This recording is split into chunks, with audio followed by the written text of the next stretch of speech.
Hello student, कैसे हैं आप सब? आई होप बड़े होंगे। तो हम कॉम्प्लेक्स की सीरीज जो एमसीक्यू की है उसे आगे बढ़ाते हुए नए क्वेश्चन करते हैं। ठीक है, जो थोड़े सिंपल भी होंगे और कैसे करना है उनको, उसके लिए मैं जो दूसरा टॉपिक है वहाँ से ले रहा हूँ। ठीक है, तो आज का जो पहला क्वेश्चन है, limit z tend to iota b z minus iota b upon z square plus b square. पहला ऑप्शन है एग्जिस्ट, बी है डज नॉट एग्जिस्ट, सी है -1/2b इंटू आइटा और डी ऑप्शन है 1/2b इंटू आइटा। ठीक है, अब इसको कैसे करेंगे, देखिए लिमिट निकालनी।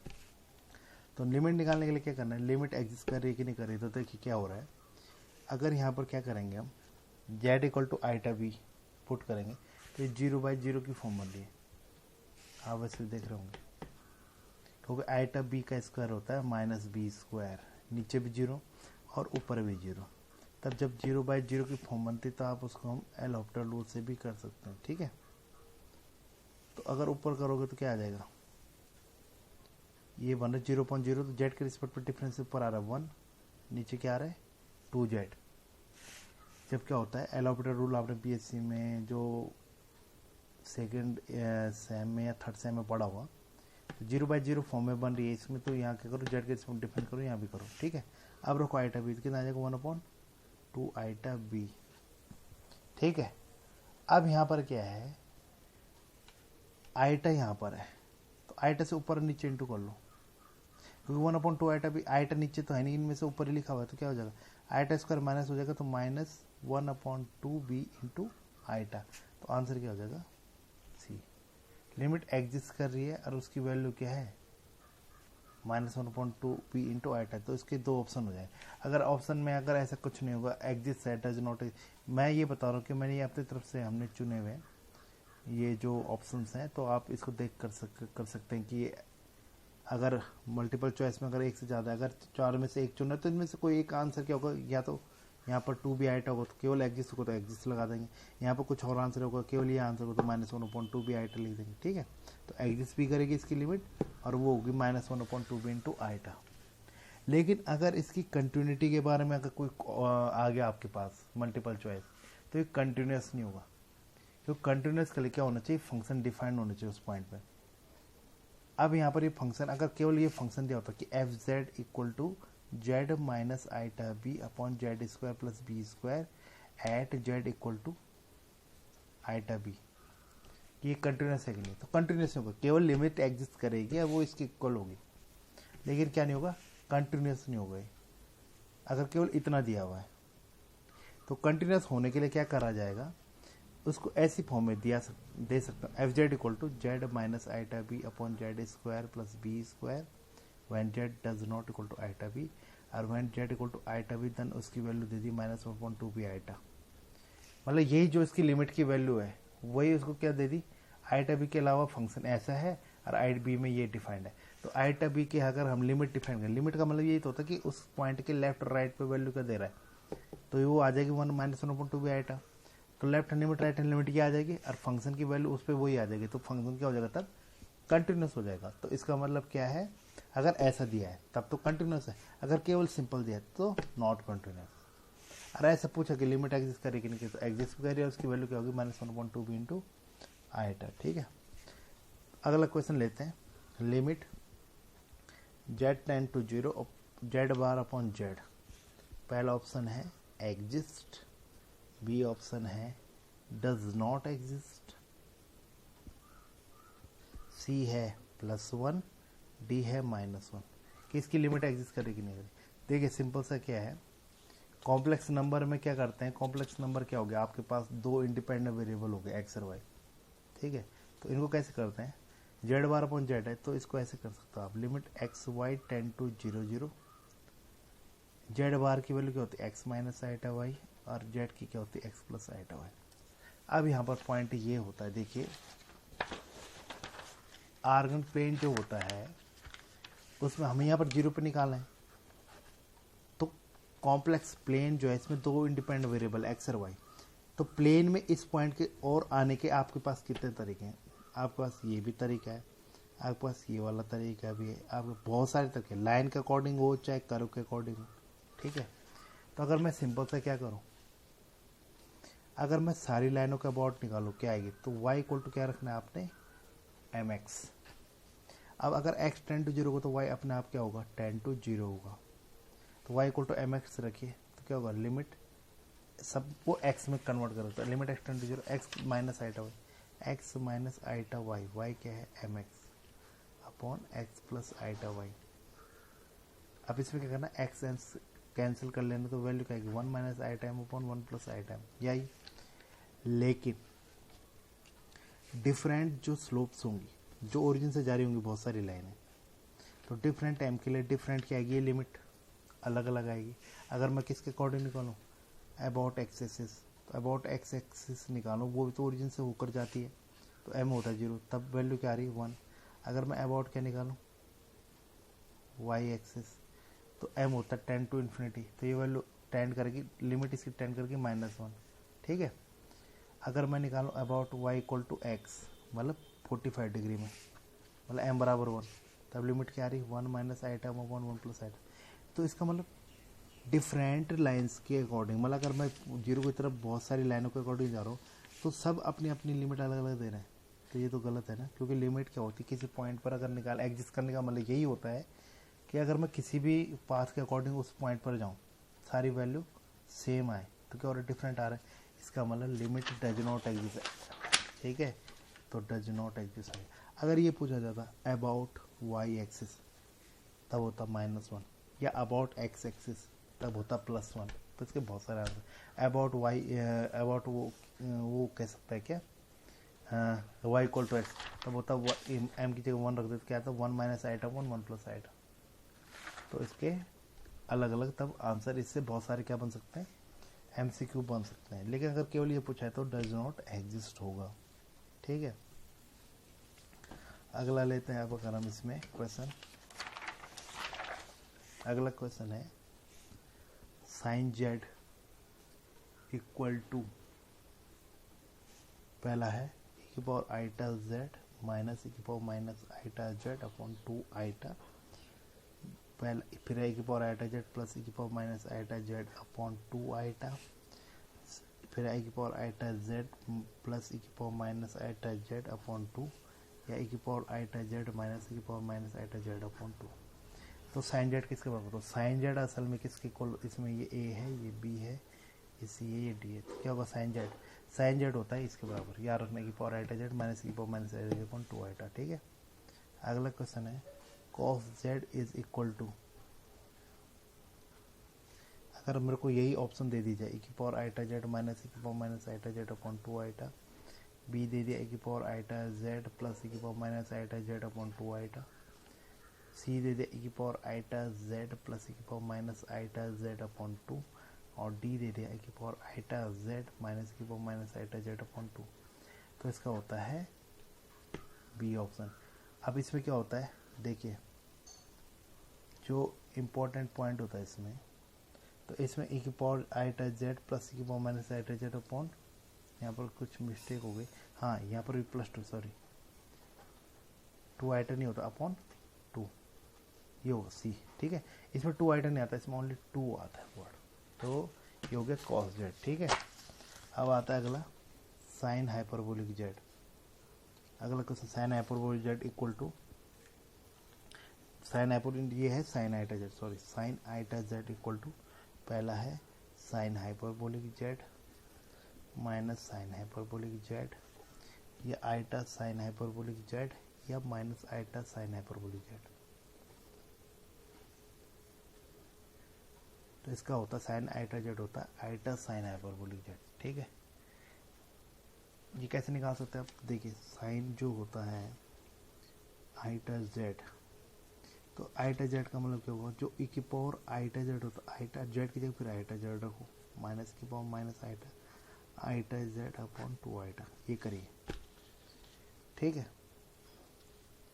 अब इसमें क्या होगा, देखिए जब हम निकालेंगे साइन आइटा जेड में, जब हम निकालते हैं, देखिए साइन जेड का मैंने अभी फॉर्मूला बताया था, ई की पावर आईटा जेड माइनस, इसमें जेड की जगह आईटा जेड रखना है, साइन आईटा जेड क्या हो, तो ये क्या होगा आईटा स्क्वायर माइनस वन हो जाएगा, ई की पावर माइनस जेड माइनस आई स्क्वायर माइनस वन प्लस हो जाएगा, और ये हो जाएगा प्लस जेड अपॉन टू आईटा, फिर आईटा से ऊपर नीचे इंटू करें, तो आईटा से ऊपर नीचे इंटू करूँ तो आईटा से माइनस हो जाएगा, तो माइनस हो जाएगा, तो ये प्लस हो जाएगा, ये वाला माइनस हो जाएगा, ठीक है, और आईटा ऊपर आ गया और नीचे हो जाएगा टू। अब ये क्या होता है आईटा को छोड़ के ये वाला हिस्सा, ये होता है साइन हाइपरबोलिक जेड।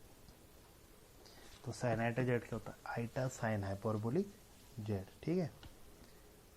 अगला क्वेश्चन है cos iota z equal to, पहला है कॉस हाइपरबोलिक जेड, बी है माइनस कॉस हाइपरबोलिक जेड, सी है आईटा कॉस हाइपरबोलिक जेड, या डी है minus iota cos hyperbolic z. अगर आप इसी मेथड से क्या करोगे प्रूव करोगे तो कॉस आईटा जेड होता है कॉस हाइपरबोलिक जेड, उसमें आईटा नहीं आता, क्यों, तो जो अभी हमने ये वाला पढ़ा था कॉस जेड, ठीक है, इसमें जब आईटा जेड रखोगे ये प्लस है, यहाँ अपॉन में टू है, यहाँ पर प्लस है और अपॉन में टू है, तो क्या प्लस में रहेगा, तो ये प्लस में इधर लिखो चाहे इधर लिखो, अपॉन में टू है, आईटा तो है भी नहीं, तो e power Z plus e power minus Z upon two आएगा, वो कॉस हाइपरबोलिक जेड का फॉर्मूला होता है, तो कॉस आईटा जेड होता है कॉस हाइपरबोलिक जेड, ठीक है। अगला क्वेश्चन है cos hyperbolic square Z minus sine hyperbolic square Z equal to, पहला ऑप्शन है cos hyperbolic two Z, B है साइन हाइपरबोलिक टू जेड, सी है वन, डी है माइनस वन।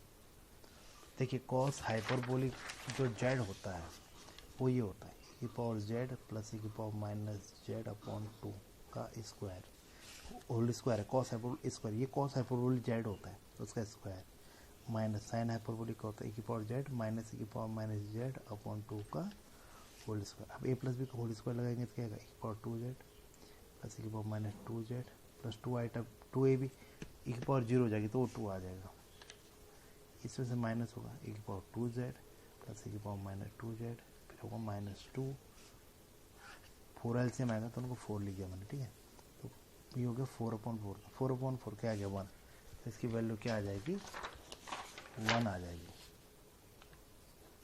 ठीक है। अगला क्वेश्चन लेते हैं, अगला क्वेश्चन हमारे पास है sine hyperbolic inverse z equal to, पहला है log z plus under root z square plus one, log z minus under root z square plus one, C है log z plus root z square minus one, या log z minus z square minus one. अब देखिए sign कैसे निकलती है value, इसको ले लीजिए आप कुछ भी,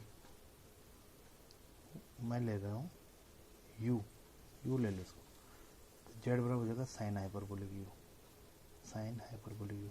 अब साइन हाइपरबोलिक क्या होता है ई की पावर यू माइनस ई की power minus you upon two, अब टू से इंटू करो तो टू जेड बराबर ई की पावर यू माइनस, इसको लिखिए वन अपॉन ई की पावर यू, ये हो जाएगा ई की power two u minus one upon e की पावर यू। अब ई की पावर यू से इंटू करना तो एक क्वाड्रेटिक इक्वेशन इस फॉर्म में बन जाएगी, ई की power two u minus two z e की power u minus one equal to zero. अब ई की पावर यू को थोड़ा एक्स मानो तो क्या होगा x square minus two Z x minus one, ये क्वाड्रेटिक इक्वेशन बनेगी, क्वाड्रेटिक इक्वेशन बनती तो क्या होता है एक्स बराबर क्या होता है, तो ई की पावर यू क्या हो जाएगा, ई की पावर यू हो जाएगा माइनस बी माइनस बी मतलब minus of minus two z, तो हो जाएगा plus two z plus under root b square minus two z को हो जाएगा फोर जेड स्क्वायर, फिर आएगा माइनस फोर इसी तो हो जाएगा प्लस फोर अपॉन टू ए। अभी हो रहा है टू से जब काटोगे फोर कॉमन लोगे तो आएगा z plus minus under root z square plus one. अब देखिए जेड स्क्वायर प्लस वन जो होगा हमेशा, ठीक है, जेड से हमेशा क्या होगा बड़ा होगा, तो माइनस हम ले नहीं सकते, ठीक है, क्योंकि तब लॉग डिफाइंड नहीं होगा, ठीक है, तो अपॉन हो जाएगा टू तो वैसे ही कैंसिल हो गई, ये आगे ई की पावर यू, तो ई की पावर यू को हम यहाँ पर लेंगे क्योंकि ई की पावर यहाँ पर हमने जो वैल्यू ली है उसको हमने लेना है पॉजिटिव, तो हो जाएगा z plus under root z square plus one, defined होना चाहिए, क्यों, क्योंकि ये हो जाएगा लॉग, लॉग डिफाइंड तभी होता है, तो z plus under root z square plus one, क्या आगे लॉग, क्योंकि ई की पावर यू है ये, यू इधर इधर ई इधर जाता है तो क्या बन जाता है, लॉग में बन जाता है। तो क्या आ जाएगा इसका answer, log z plus root z square plus 1। अगला क्वेश्चन है cos hyperbolic inverse z equal to, पहला है log z plus root z square minus 1, B है log z minus root z square minus 1, फिर सी है log z plus root z square plus 1, और D है log z plus root z square minus 1। ये हो गया ए, B, सी और D. तो क्या करना फिर, ऐसे कॉस सिंपल उसी वे में लिखना है इसको यू ले लिया तो क्या हो जाएगा, जेड हो जाएगा कॉस हाइपरबोलिक यू, ये क्या हो जाएगा ई की पावर यू प्लस ई की पावर माइनस यू अपॉन 2। तो इसकी क्वाड्रेटिक इक्वेशन में ई की पावर 2u और माइनस 2z की पावर u प्लस 1 इस फॉर्म में बनेगी। तो इसका जो ई की पावर u की वैल्यू आएगी वो आएगी z plus minus under Z square minus 1 इस फॉर्म में आएगी। तो u क्या हो जाएगा, तो उसको प्लस में लेते हुए क्या आ जाएगा, z plus root z square minus 1। ठीक है, तो इसका आंसर हो गया। सेम इसी तरीके से करना जैसे साइन हाइपरबोलिक इनवर्स जेड का किया था, वैसे आप कॉस हाइपरबोलिक इनवर्स जेड का कर सकते हो। तो log z plus Z square minus 1, तो इसका आंसर हो जाएगा ए। ऐसे ही पूछ सकते हैं आपको tan hyperbolic inverse z equal to, question है अलग से, तो इसका ऑप्शन दिया 1/2 log 1 plus z upon 1 minus z, क्योंकि ए ऑप्शन। बी हो गया 1/2 log 1 minus Z upon 1 plus z. C हो गया log 1 plus z upon 1 minus z, और डी हो गया log 1 minus Z upon 1 plus z. और इससे 1/2 कैंसिल कर रखा है, ठीक है, और वो हटा रखा है। कैसे निकालेंगे, सेम उसी मेथड से, tan hyperbolic Z inverse Z को ले लो यू, तो जेड हो जाएगा tan hyperbolic u, tan hyperbolic u हो गया sine hyperbolic u upon cos hyperbolic u, तो साइन हो गया अपॉन कॉस, ये हो गया। इसको लिख सकते हो आप ई की power 2u minus 1 upon e की power 2u plus 1 with Z.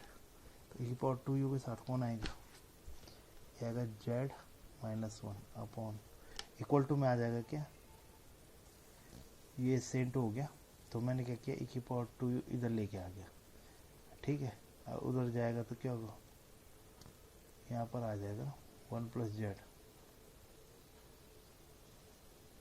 देखते इसको पूरा करके, ई की पावर 2u आएगा जेड माइनस 1, फिर इसमें आना था जेड, इधर जाके उधर जाएगा माइनस जेड हो जाएगा, तो माइनस 1 माइनस जेड, ठीक है।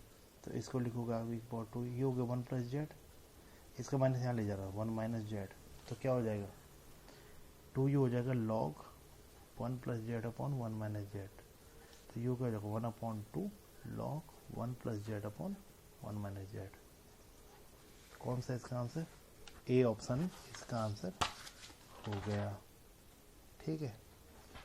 तो ये इतना इम्पोर्टेंट हो गया। फिर ऐसे ही अगला क्वेश्चन और ले लेते हैं, ई की पावर जेड का मॉड इक्वल टू, पहला ऑप्शन है ई की पावर एक्स, बी है ई की पावर जेड, सी है ई की पावर वाई, डी है ई की पावर माइनस वाई। तो ई पावर जेड का मॉड कैसे निकले, ई पावर जेड का मॉड का मतलब है ई की power x plus iota y, फिर इसको आप लिखोगे ई की पावर एक्स प्लस ई की पावर आईटा वाई, तो ये इंटू में हो जाएगा ई की पावर एक्स इंटू ई की पावर आईटा वाई इंटू में, ठीक है। अब इसको मॉड को आप अलग अलग ले सकते हो। अब ई की पावर आईटा वाई का मॉड होता है क्या, वैसे भी 1, ई की पावर आईटा थीटा का मॉड हमेशा 1 होता है, तो इसका आंसर क्या आ गया, ई की पावर एक्स हो गया, क्योंकि ई की पावर एक्स हमें ई की पावर हम कुछ भी लेंगे पॉजिटिव आएगा, तो पॉजिटिव लेने का मतलब है कि ई की पावर एक्स ही आएगा, ठीक है। तो इसका आंसर हो गया ई की पावर एक्स, ठीक है।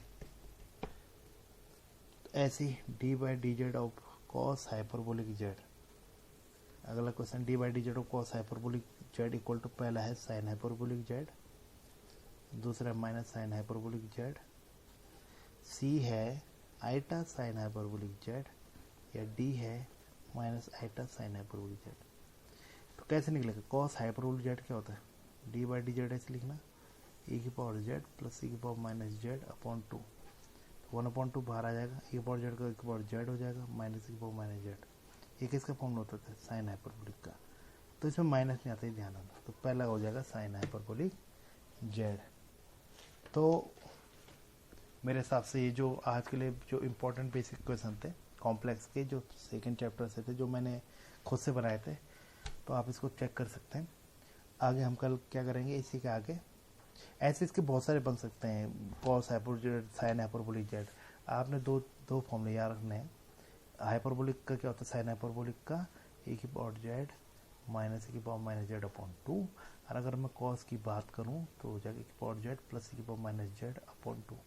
टेन निकालना ये अपॉन ही हो जाएगा, कॉट निकालना ये अपॉन ही हो जाएगा। ये तो आप आगे वैसे ही निकाल सकते हैं। तो उनकी वजह से आप टेन हाइपरबोलिक जेड का डिफरेंशिएशन ये डी बाई डी जेड हर किसी का निकाल सकते हो। ऐसे यहाँ पर tan hyperbolic Z cos hyperbolic inverse Z सबके फॉर्मूले जब निकालोगे तो आप आराम से क्या निकाल सकते हैं, सबके इजीली हम फॉर्मूले निकाल सकते हैं। तो इसी से आप खुद से भी क्या कर सकते हैं, ये मेन तो पॉइंट है इसमें। इससे आप बहुत सारे वो फॉर्मूले निकाल सकते हैं या बहुत सारे एमसीक्यू बना सकते हैं खुद से। तो अब हम क्या करते हैं, जो हम कल से आगे से करेंगे वो हम करेंगे एनालिटिक्स से, डिफरेंशिएशन ऑफ कॉम्प्लेक्स नंबर, वहाँ से हम शुरू करेंगे। ठीक है, तो आज के लिए इतना बहुत है। अगर यहाँ पर आपको कोई दिक्कत हुई हो तो कहीं पर पूछ रहे हो तो आप कमेंट करके मुझसे पूछ सकते हैं। तो थैंक यू सो मच।